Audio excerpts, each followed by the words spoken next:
Hi മക്കളെ, ഈ JEE എഴുതുന്ന കുട്ടികളെ സംബന്ധിച്ചിടത്തോളം ഒരുപാട് ഡൗട്ടുകളാണ്. സാറേ NITയിൽ കിട്ടാൻ എത്ര മാർക്ക് വേണം? സാറേ NITയിൽ CS കിട്ടാൻ എത്ര പെർസെൻറ്റൈൽ വേണം? പ്രത്യേകം ശ്രദ്ധിക്കണം പെർസെൻറ്റൈൽ എന്നുള്ളത്. സാറേ IIT ബോംബെയിൽ CS കിട്ടാൻ എത്ര മാർക്ക് വേണം തുടങ്ങിയ ഒരുപാട് ചോദ്യങ്ങൾ ഇങ്ങനെ വന്നുകൊണ്ടേയിരിക്കില്ലേ? നിങ്ങൾക്കൊക്കെ ആ ചോദ്യങ്ങളില്ലേ? സോ ആ ചോദ്യങ്ങളുടെ ഒക്കെ ഉത്തരം അറിയണമെങ്കിൽ അല്ലെങ്കിൽ ഉത്തരം ഞാൻ പറയുന്നത് നിങ്ങൾക്ക് മനസ്സിലാവണമെങ്കിൽ എന്ത് ചെയ്യണം? ഉറപ്പായിട്ട് നിങ്ങൾ പെർസെൻറ്റേജ് അല്ല കേട്ടോ, പെർസെൻറ്റേജിലും റാങ്കും മാർക്കും തമ്മിലുള്ള ബന്ധം എന്ത് ചെയ്യണം? നിങ്ങൾ കൃത്യമായിട്ട് മനസ്സിലാക്കണം. സോ ഈ ഒരു വീഡിയോ എന്ന് പറയുന്നത് ഇനി അങ്ങോട്ടുള്ള എല്ലാ വീഡിയോസിന്റെയും എല്ലാ ഇൻഫോർമേറ്റീവ് വീഡിയോസിന്റെയും ഫൗണ്ടേഷൻ ആയിട്ടുള്ള വീഡിയോ ആണ് കേട്ടോ. ബൈ ദ വേ, ഈ ചാനലിൽ ഇനി അങ്ങോട്ട് JEEക്ക് വേണ്ടിയുള്ള മുഴുവൻ കാര്യങ്ങൾ നിങ്ങൾക്ക് കിട്ടുന്നതായിരിക്കും. ഇതുവരെ ചാനൽ സബ്സ്ക്രൈബ് ചെയ്തിട്ടില്ലെങ്കിൽ ഇപ്പൊ തന്നെ നിങ്ങൾ ചാനൽ സബ്സ്ക്രൈബ് ചെയ്യുക. JEE 2024 99% അടിക്കാൻ വേണ്ടിയുള്ള എല്ലാ സാധനവും ഈ ചാനൽ നിങ്ങൾക്ക് തരാം. ഓക്കെ, ശരി. അപ്പൊ എന്ത് ചെയ്യാം, നമുക്ക് തുടങ്ങാം. ഏറ്റവും ഫസ്റ്റ് മറന്നില്ലല്ലോ, ഏറ്റവും ഫസ്റ്റ് നിങ്ങൾ ഒരു ഡാറ്റ നോക്കണം. ഈ ഡാറ്റ നിങ്ങൾക്ക് കാണുന്നുണ്ടോ എന്ന് വിചാരിക്കും. അല്ലെങ്കിൽ എന്ത് ചെയ്യാം, ഞാനതൊന്ന് ജസ്റ്റ് ഇതെന്താ സംഭവം എന്ന് വെച്ച് കഴിഞ്ഞാൽ ഓരോ വർഷവും JEE മെയിൻസ് എഴുതുന്ന യുണീക്ക് സ്റ്റുഡൻസ് എന്ന് പറഞ്ഞു കഴിഞ്ഞാൽ കാരണം എന്താ വെച്ചാൽ JEE മെയിൻസ് എന്തുണ്ട്, 2 ഫേസ് ആയിട്ടാണ് നടത്തുന്നത്. ജനുവരിയിലും ഉണ്ടാവും, ഏപ്രിലും ഉണ്ടാവും. ഇപ്പൊ രണ്ടിലും എഴുതിയത് ആൾക്കാരാ, രണ്ടായിട്ടല്ല കണക്കിലെടുക്കുന്ന ഒരാളായിട്ടാണ്. ഓക്കെ, അങ്ങനെയുള്ള യുണീക്ക് സ്റ്റുഡൻസിന്റെ കണക്കെടുക്കുകയാണെങ്കിൽ ഇവിടുത്തെ മില്യൺസിലാണ് കേട്ടോ. ഏകദേശം 10,43,000 2018. 2019 11 ലക്ഷം, വീണ്ടും 10 ലക്ഷം. പിന്നെ 2021 22 എന്താണ് 9,39,000 9,05,000 എന്താ യഥാക്രമം കുറഞ്ഞു. ആൻഡ് കഴിഞ്ഞ വർഷം 2023 അത് ഒറ്റച്ചാട്ടം 11 ലക്ഷത്തോളം കുട്ടികളായിട്ടുണ്ട്. എന്തുകൊണ്ടാണ് ഇവിടെ കുറഞ്ഞതെന്ന് നിങ്ങൾക്ക് അറിയായിരിക്കും അല്ലെ? കാരണം ഈ കുട്ടികൾ ഒരുപാട് ആൾക്കാർ വെറുതെ എക്സാം എഴുതുന്ന കുട്ടികളാണ് അല്ലെ, JEE അപ്ലൈ ചെയ്യാൻ എഴുതാണല്ലോ. പക്ഷെ 2021 എൻ്റെ ഒരു തോട്ടാണ് കേട്ടോ, 21-22 ജൂലൈയിൽ എങ്ങാനാണ് സെക്കൻഡ് ഫേസ് നടന്നിട്ട്, 21 അതിന് ലേറ്റ് ആയിട്ടാണെന്നുണ്ട്. അപ്പോൾ ഒരു കുറെ കുട്ടികളൊക്കെ വേറെ കോഴ്സിനൊക്കെ കയറി പോയിട്ടുണ്ട്. അപ്പൊ പിന്നെ എഴുതാത്ത കേസ് ഉണ്ടാവുമെന്നാണ് ഞാൻ പ്രതീക്ഷിക്കുന്നത്. ഓക്കെ, സോ ഈ ഒരു കണക്കെന്തിനാ ഞാൻ ഇവിടെ പറഞ്ഞത്, ഇത് വളരെ ഇമ്പോർട്ടൻ്റ് ആണ്. പെർസെൻറ്റൈൽ എന്ന സാധനം നിങ്ങൾ കണ്ടുപിടിക്കണമെങ്കിൽ പെർസെൻറ്റൈൽ, അതായത് ഓരോ വർഷവും JEE റിസൾട്ട് വരുമ്പോൾ 100% അല്ലെ 100% നേടി അല്ലെ 99.9% നേടി ഈ ട്രോൾ ഗ്രൂപ്പിലൊക്കെ എൻ്റെ മോനെ JEE മെയിൻസിന്റെ ക്വസ്റ്റ്യന് ഫുൾ അറ്റൻഡ് ചെയ്തു. 100% 100% എന്നാണ് ആൾക്കാർ കരുതുക. ഫുൾ അറ്റൻഡ് ചെയ്ത ചെങ്ങായി ഇവൻ ഇവൻ മനുഷ്യനാണോ എന്നൊക്കെയുള്ള ട്രോൾ കമന്റുകളൊക്കെ നമ്മൾ കാണാറുണ്ട്. പക്ഷെ മക്കൾ, നിങ്ങൾ ഏറ്റവും ഫസ്റ്റ് ശ്രദ്ധിക്കേണ്ടത് ഇത് പെർസെൻറ്റേജ് അല്ല, പെർസെൻറ്റൈലാണ്. പെർസെൻറ്റേജ് എന്ന് പറഞ്ഞാൽ നിങ്ങളിപ്പോ എന്താ പറയാ, +1 മാർക്കൊക്കെ പെർസെൻറ്റേജ് അല്ലെ, 100ൽ എത്ര മാർക്ക് കിട്ടി. അപ്പൊ 100% എന്ന് പറഞ്ഞാൽ 100ൽ 100 ആണ്. അപ്പൊ 100% എന്ന് പറഞ്ഞു കഴിഞ്ഞാൽ 100ൽ 100 ആവണം എന്നില്ല ഏറ്റവും ഫസ്റ്റ്. അപ്പൊ എന്തായി പെർസെൻറ്റൈൽ?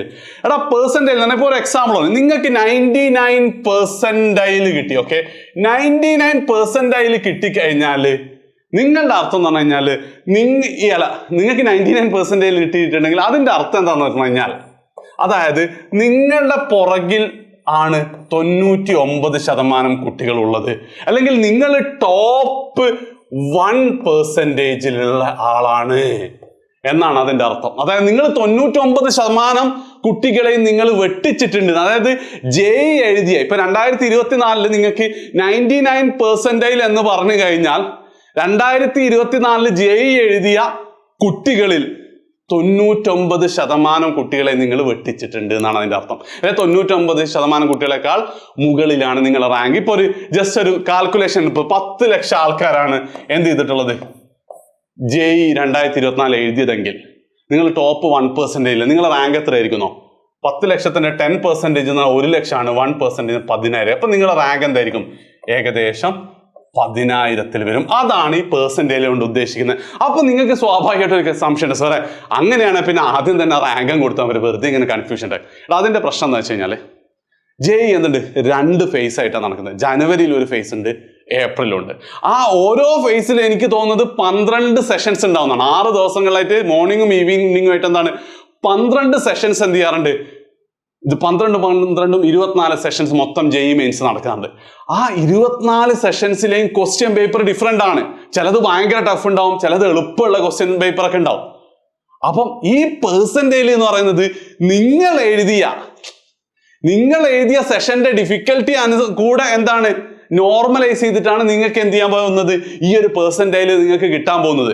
ആൻഡ് മോസ്റ്റ് ഇമ്പോർട്ടൻ്റ്ലി ഓരോ സെഷനിലും എന്തുണ്ടാവും, ഓരോ സെഷനിലും ഒരു ടോപ്പർ ഉണ്ടാവും അല്ലെ, ആ സെഷൻ ഏറ്റവും കൂടുതൽ മാർക്ക്. അപ്പൊ മിനിമം എന്താണ് ഒരു 24 പിന്നെ എന്താ പറയാ ഒരു 24 100% ആൾക്കാർ. അതുകൊണ്ടാണ് കുറെ സ്ഥാപനങ്ങൾ 3 100% എന്നൊക്കെ പറഞ്ഞു. ഒരാളല്ലേ ശരിക്കും ഉണ്ടാവും, അല്ല ഓരോ സെഷനിലെയും ടോപ്പർ എന്ത് ചെയ്യുന്നത് ഒരു 100%. അതുകൊണ്ടാണ് ഈ പെർസെന്റേജ് ആദ്യം വരുന്നത്. അപ്പൊ സാർ റാങ്കോ എന്ന് വെക്കുമ്പോൾ റാങ്ക് പിന്നെ നിങ്ങളുടെ ജനുവരി ഫേസും ഏപ്രിൽ ഫേസും അതിലുള്ള നിങ്ങളുടെ ടോപ്പ് പെർസെന്റേജിലാണ് നിങ്ങളുടെ ഫൈനൽ പെർസെന്റേജായിട്ട് കണക്കാക്കുക. എന്നിട്ട് അതിനെ വീണ്ടും എന്താണ് ബാക്കി ഡിഫിക്കൽറ്റിയും ഒരുപാട് ഫാക്ടേഴ്സ് നോർമലൈസ് ചെയ്ത് അവസാനം നിങ്ങൾക്കൊരു റാങ്ക് കിട്ടുകയാണ് ചെയ്യുന്നത്. പക്ഷെ ഏകദേശം നമ്മൾ ഉദ്ദേശിക്കുന്നത് ഈ സാധനം തന്നെ വരും. ഇപ്പൊ ഉദാഹരണത്തിന് ഞാൻ നോക്കി കാണിച്ചു തരാം. ഇപ്പം ഉദാഹരണത്തിന് 2023 ഡാറ്റ ആണല്ല, 2022 ഡാറ്റ എടുക്കാം. 2022 ഏകദേശം 9 ലക്ഷം ആൾക്കാരാണ് എഴുതിയത്. അപ്പൊ 99% എന്ന് പറഞ്ഞാൽ ഏകദേശം എന്തായിരിക്കും 99% 9,000 ആയിരിക്കും വരിക. അതേപോലെ തന്നെ 11 ലക്ഷം ആൾക്കാർ എന്ത് ചെയ്തിട്ടുണ്ട് 2023 എഴുതിയിട്ടുണ്ട്. അപ്പൊ അതിന്റെ 1%, 11ന്റെ 1% 1.1 ലാഖും അതിന്റെ വീണ്ടും അല്ല 10% 1.1 ലാഖും 1% 11,000 അതാണ് റാങ്ക് വരുന്നത് അല്ലെ 99% എന്ന് പറയുമ്പോൾ. കാര്യം നിങ്ങൾക്ക് മനസ്സിലായില്ലേ എന്താ പെർസെന്റൈൽ എന്നുള്ളത്, എന്തുകൊണ്ടാ പെർസെന്റൈൽ ഇവർ കൊണ്ടുവന്നതിന്റെ റീസൺ മനസ്സിലായോ? ഇനി അടുത്തതായിട്ട് നിങ്ങൾക്കിപ്പം JEE മെയിൻസ് ഫസ്റ്റ് ഫേസ് കഴിഞ്ഞ് അതിന്റെ റിസൾട്ടിൽ നിങ്ങളുടെ റാങ്ക് ഉണ്ടാവില്ല. സെക്കൻഡ് ഫേസും കഴിഞ്ഞാൽ മാത്രമേ റാങ്ക് വരുള്ളൂ. അപ്പോൾ ഫസ്റ്റ് ഫേസിൽ നിങ്ങൾക്ക് എത്ര പെർസെന്റേജ് കിട്ടിയ ഏകദേശം എത്ര റാങ്ക് എന്നുള്ളത് നമുക്ക് ഈ ഒരു ലോജിക് ഉപയോഗിച്ചിട്ട് നിങ്ങൾക്ക് എന്ത് ചെയ്യാൻ പറ്റും മനസ്സിലാവും. ആൻഡ് പ്രത്യേകം ശ്രദ്ധിക്കുക, 2024 എഴുതുന്ന കുട്ടികൾ എന്തുണ്ട് അനുസരിച്ചിരിക്കും, എണ്ണത്തിനനുസരിച്ചിരിക്കും ഈ റാങ്ക് വരാൻ. ഇപ്പൊ നിങ്ങൾ നോക്കിയാൽ മതി 99.9% 2022 987 അവന്റെ റാങ്ക് എങ്കിൽ 2023 എന്താ 1233. ഇതും ഒക്കെ അപ്രോക്സിമേറ്റ് ആണ്. ചിലപ്പോൾ അങ്ങോട്ട് 99.9 കുറെ ആൾക്കാർക്ക് റാങ്കുകൾ എന്താ അങ്ങോട്ടും ഇങ്ങോട്ടും ഒക്കെ മാറും. Okay right. അപ്പം ആ ഒരു വ്യത്യാസം ഉണ്ടാവും. ഇപ്പം 2024 15 ലക്ഷം ആൾക്കാർ എഴുതിയിട്ടുണ്ടെങ്കിൽ ചിലപ്പോൾ എന്തായിരിക്കും നിങ്ങളുടെ 99% എന്ന് പറഞ്ഞാൽ ഏകദേശം ഒരു 15,000 അടുത്ത് ഉണ്ടാവാം. അതേ സ്ഥാനത്ത് 5 ലക്ഷമാണ് എഴുതിയിട്ടുള്ളതെങ്കിലോ ഏകദേശം ഒരു 5,000 അടുത്ത് നിങ്ങളുടെ റാങ്ക് കിട്ടും. അപ്പൊ എന്താണ് അതെങ്ങനെ അവസാനം തീരുമാനിക്കും, എത്ര ആൾക്കാർ എഴുതിയിട്ടുണ്ട് നമുക്ക് കൃത്യമായിട്ട് മനസ്സിലാവും 2024 ജനുവരി ഫസ്റ്റ് സെഷൻ കഴിയുമ്പോഴത്തേക്ക് തന്നെ. അപ്പൊ നമുക്ക് എന്ത് ചെയ്യാം, ആ സമയത്ത് ഞാൻ കാൽക്കുലേറ്റ് ചെയ്ത് നിങ്ങളോട് പറഞ്ഞുതരാം എത്രയായിരിക്കും നിങ്ങളുടെ റാങ്ക് വരിക എന്നുള്ളത്. സോ റാങ്കും പെർസെന്റേജും തമ്മിലുള്ള ബന്ധം നിങ്ങൾക്ക് കൃത്യമായിട്ട് മനസ്സിലായല്ലോ. ഇനി അടുത്തത് വരുന്നതാണ് എന്ത്, ഈ പെർസെന്റേജും മാർക്കും തമ്മിലുള്ളത്.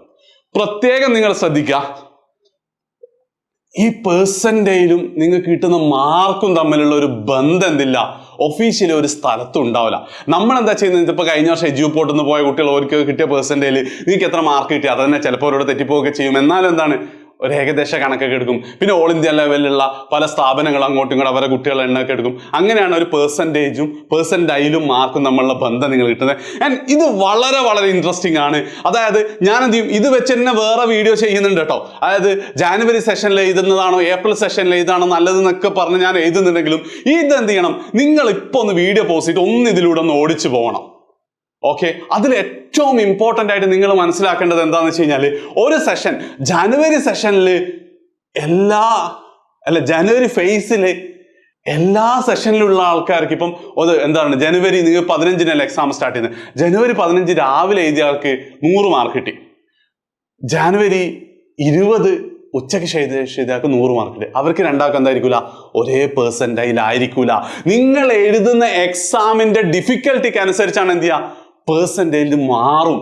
അത് നിങ്ങൾ പ്രത്യേകം ശ്രദ്ധിക്കണം.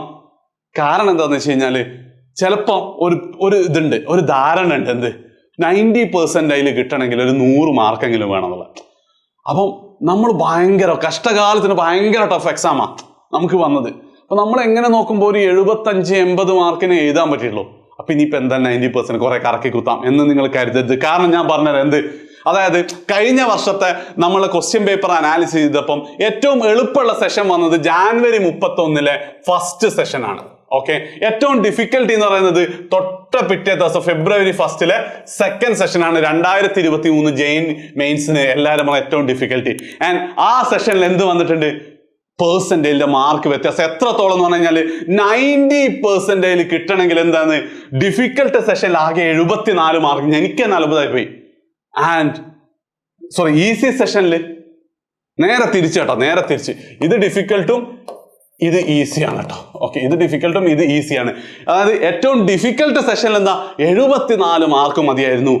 ആൻഡ് ഈസി സെഷനിലോ 106 മാർക്ക് വേണമായിരുന്നു. അതായത് ഏകദേശം 30 മാർക്കിന്റെ വ്യത്യാസം. അത്രയും വ്യത്യാസം ഉണ്ടാവും. അതായത് ഇത് ആരും തീരുമാനിക്കുന്നത്, ഇത് എന്താണ് ആൽഗോരിതംസ് ആണ്, നോർമലൈസ് ചെയ്ത് ചെയ്യുന്നതാണ്.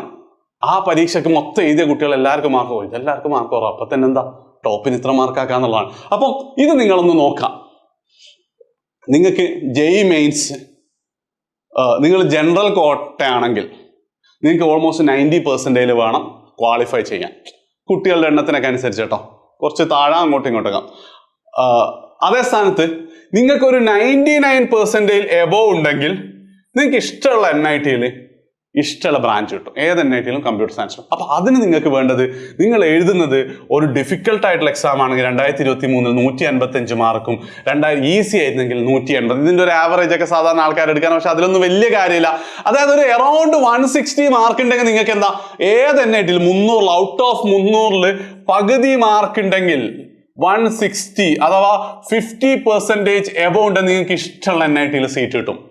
ഓക്കെ, ഇനി NIT കാലിക്കറ്റിൽ നമ്മളത് ഡീറ്റെയിൽ അയച്ചു. ഒരു 97 ഒക്കെ ഉണ്ടെങ്കിൽ തന്നെ എന്ത് ചെയ്യും, ഒരു പരിധി വരെ നിങ്ങൾക്ക് ചിലപ്പോൾ കമ്പ്യൂട്ടർ സയൻസ് ഒക്കെ കിട്ടാം. അത് എന്താണ് അങ്ങോട്ടും ഇങ്ങോട്ടും റിലേറ്റീവ് ആണ് എന്നാൽ കൂടി എന്താ, ഞാൻ ആ ഡീറ്റെയിൽ ആയിട്ട് പറയുമ്പോൾ ഞാൻ അതൊന്നും കൂടെ പറഞ്ഞുതരാം. എനിക്കത് ഇപ്പൊ ഇങ്ങനെ പറഞ്ഞുകൊണ്ടിരിക്കുമ്പോൾ ഒരു കൺഫ്യൂഷൻ വന്നിട്ടുണ്ട്.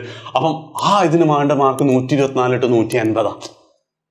ഓക്കെ, ആ ലോജിക്ക് മനസ്സിലായില്ലേ? അപ്പം ഈ മാർക്കുകൾ നമ്മൾ കുട്ടികളുടെ ഡാറ്റയിൽ നിന്ന് എന്ത് ചെയ്യാനാണ് നമ്മൾ എടുക്കുന്നതാണ്. സോ ഇതാണ് പെർസെന്റൈലും മാർക്കും തമ്മിലുള്ള ബന്ധം.